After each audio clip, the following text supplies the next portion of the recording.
10 heures, l'alerte est donnée. Des terroristes ont pris le contrôle de la discothèque. Les patrouilles de police cernent le bâtiment.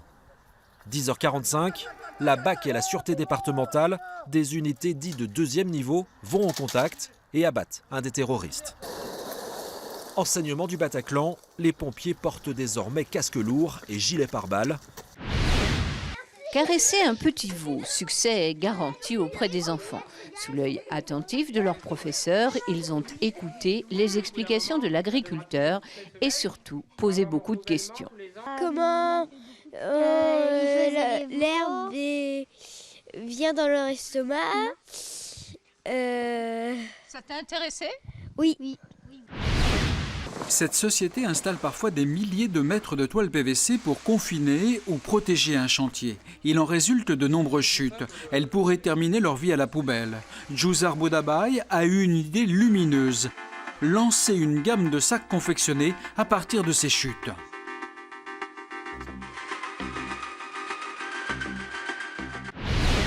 L'opération de printemps permet d'aller dans chaque quartier de la ville pour effectuer un nettoyage un peu plus en profondeur, comme par exemple le lavage du mobilier urbain.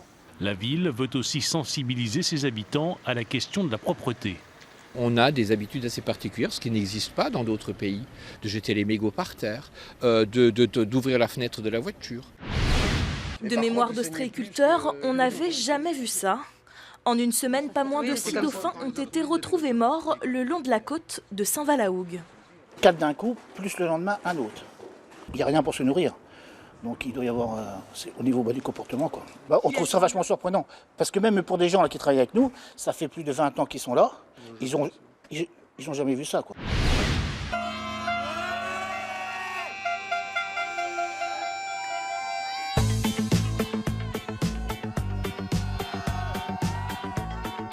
Ça représente quoi le persan pour vous? Le persan, ça représente justement les 100 jours avant le bac et au moins on peut décompresser justement avant cet événement qui va nous tous nous...